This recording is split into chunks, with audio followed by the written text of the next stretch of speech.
Welcome back, everyone, to another episode of Lancescurv. I just want to let you know that I wish you the very, very best for this new year.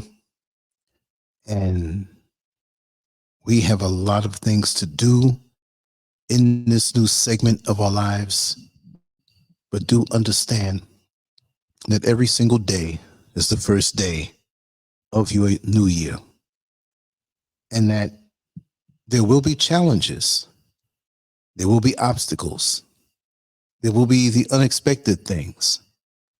But the main thing is that you must keep your head up and reach for the goals that you set for yourself.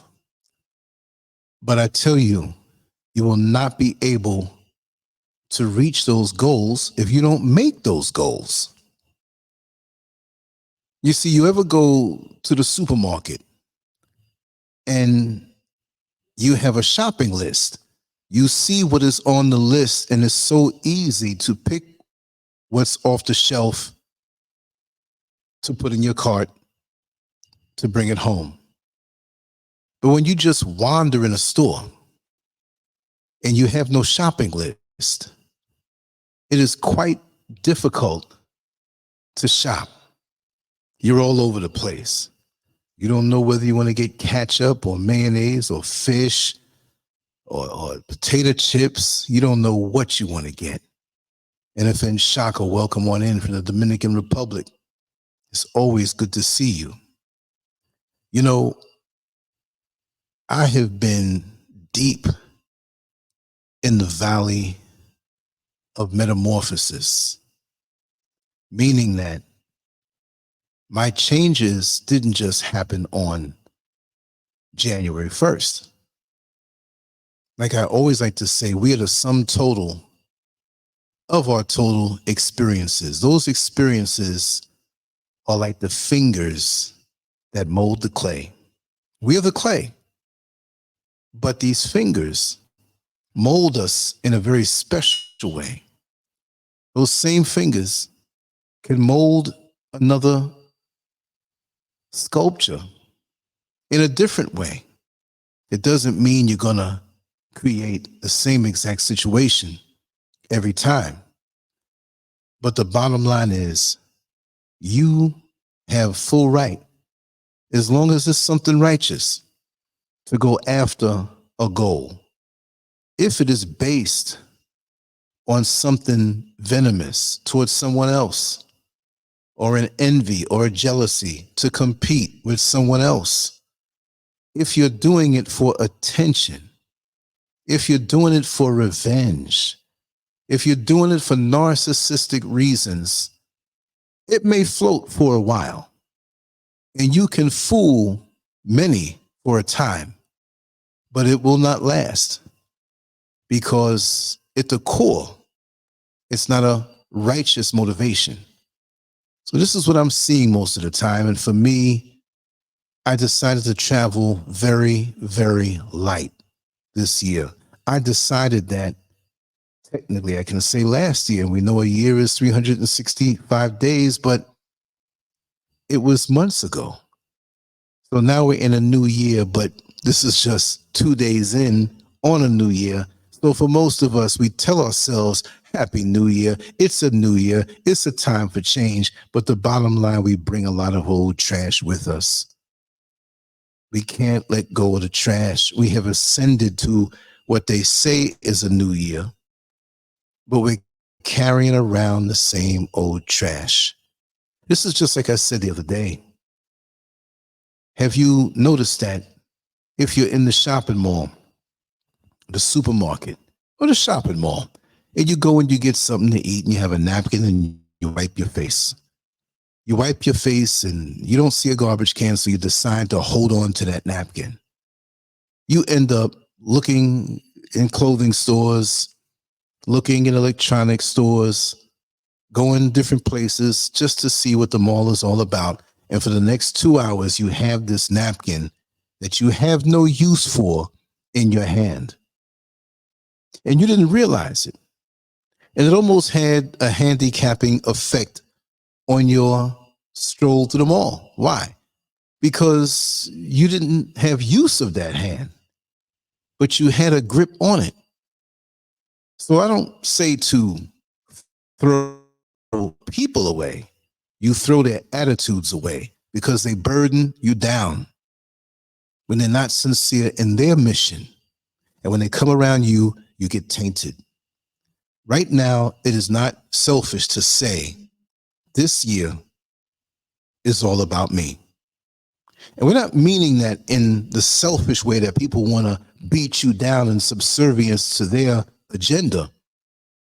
But really and truly, when you look at a sperm and it's making its ascension to the egg, its main goal is to get to the egg and fertilize it faster than any other sperm.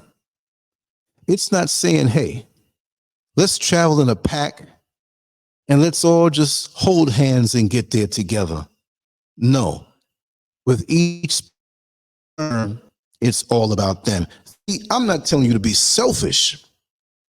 I'm telling you that you have a mission and you have an obligation to your life to make the most out of your life. So why do I have this photo here of a young man who happens to be what many people may say obese or fat or whatever? This young man here is looking in the mirror, and we happen to be that mirror. But he's looking in the mirror and he's saying to himself, I can't do this another year. I can't look like this another year. I'm tired of being ridiculed. I'm tired of having poor self-image. I've got to get real and level up. It's 2024. It's time to get real and level up. And many of us say this to ourselves every year. And many of us lie to ourselves. We lie to ourselves because we don't have the energy to move forward with our goals, right? Because we're carrying somebody else's baggage. Isn't that something? That's bad. And that's what holds us back most of the time. We have this loyalty to people who may not have goals of their own, or they may say it and profess it from their lips, but they're making no action toward it. That is not what you want to spend the most of your time with. The people who are not accountable for what happens in their life. And then they want to take the hocus pocus route. Then they want to say the devil makes them not do things. Then they want to say somebody's throwing a little hocus pocus powder their way, and this is why I haven't done this, or this is why I haven't fulfilled my obligations on a job when I signed on the dotted line to be employed, or I'm not fulfilling my obligations in a relationship when I took the vows. The hocus pocus made me not do it. Well, hocus pocus or not, what part of this are you accountable for? And whether it is something starry or sinister or occult, what are you going to do about it? What are you going to do to make a change no matter what anybody else is doing in your life? Because you can only use excuses, but for so long. It's like the law of using or losing muscles in the body. If you use it, they grow. If you use the muscles in the body, they develop. If you don't use it, you lose it. It's as simple as that in this life. So if you want to be a scholar in a certain area of expertise, well, guess what? You're going to have to use your brain and study and become a student of the game. Study and become a master of that area of your life. Through repetition and through focus, you can do it. You all can do anything that you wish to do. But most of us get convinced that we can't do it, and we act like electricity. We want to take the shortest route between point A and point B. But what happens when that short route has a blockage to it? You have to think how to get around it. You see, a lot of us are not used to being in the practice of succeeding. Most of us will rather yabba yabba off their mouth year after year, talk after talk, and never produce. I have never wanted to be a part of that crew. I have never wanted to be a part of that category, because those are the kind of people that average you out. Like I always like to say, when the number 100 got horny and slept with the number 50, the number 100 woke up as 75. The number 100 slept with a number that was less than it and woke up reduced. The lower number 50, who gave it up to the number 100, leveled up. They gained from the union. So I'm not just saying it's as simple, yeah, Fetty, hocus pocus, keep the focus. Exactly. That's where it is. Because we all have 24 hours in a day. We all have 7 days in a week and 365 days in a year. What are you going to do at the time that you have? Are you going to piddle it off? Are you going to waste it? Or are you going to hone it and utilize it with that shopping list of goals to know what it is that you want to do?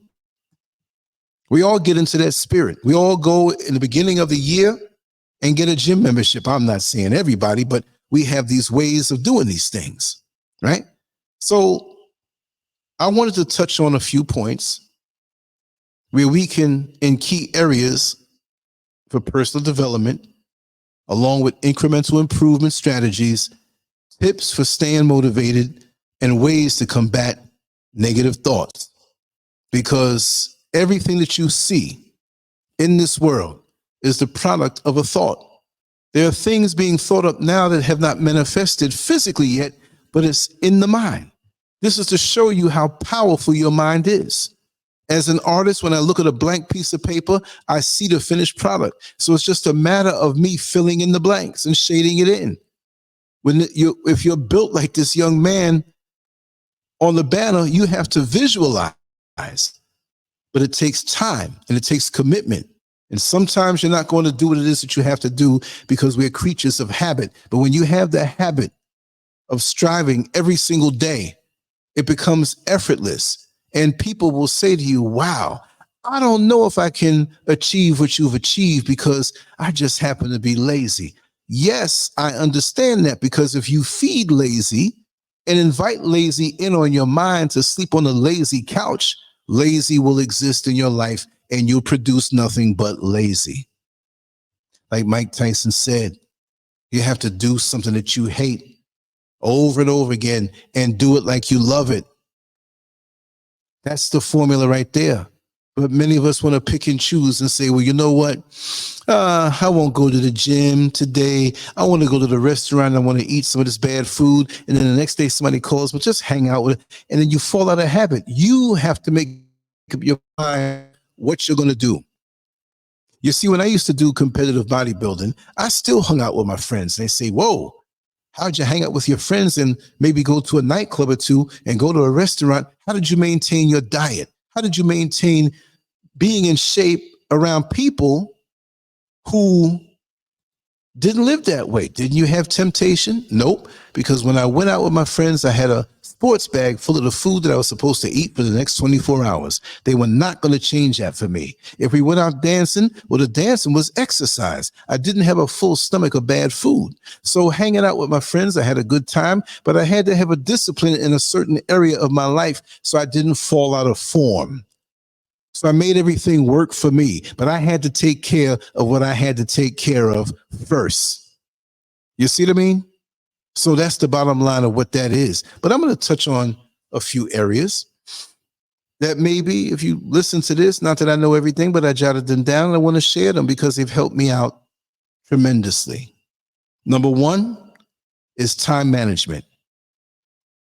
Incremental improvement. Use tools like calendars and planners, as corny as it may seem. Break down tasks into smaller, manageable chunks. So when you eat a meal, do you take the whole chicken and sit it in your plate and say, I'm going to eat this thing? No, you take what it is that you can handle. Do you feed a baby steak? No, they can't handle that with their digestive system. And if for some reason you did, you have to break it down in little pieces. Motivation. Celebrate small victories. Reflect on how effective time management enhances productivity and overall well-being. Combat negative thoughts. Challenge negative self-talk. Remind yourself of past successes in time management. Time appears to be moving faster than ever before. Not to be negative, but I feel time is moving on. It's not 24 hours anymore. We only have 16 hours a day. That's how it feels. But I don't let that defeat me. I'm like, okay, I'm going to get everything done in a 12-hour day. When things intensify around you, you have to make sure to be just as damn tough as the environment that you're in. That's determined to suck your time. Here you go. Me, every time I set to do a live stream, here comes the phone ringing 20 and 15 seconds. That is not by chance. And I understand the motivation of those individuals who do that. And I play like I'm dumb. Hey, what are you doing? Oh, I'm not doing anything. Just chilling out right here. Well, aren't you supposed to be doing a live stream? And I'm thinking to myself, is this why you're calling me? When it's time to go out and cut the lawn and clean the yard and have meditation time, here comes somebody that wants to come around and sit down and talk gossip, to waste your time.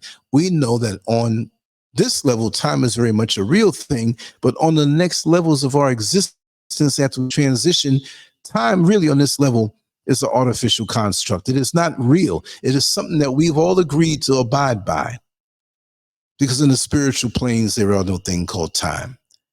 Number 2, health and fitness. Incremental improvement. Start with small changes in diet and exercise routines. Gradually increase intensity and duration. Motivation. Set realistic goals. Track progress and reward yourself. Connect with a community for support. Combat negative thoughts. Focus on the positive outcomes of healthier habits. Replace self-criticism with self-encouragement. See, there will always be people who come into your life that want to jumpstart the self-criticism in your world. If you say to yourself, you know, I'm making a goal because I need it. I need to purchase a vehicle in the next 6 months. And they'll turn around and say, oh, do you have the money?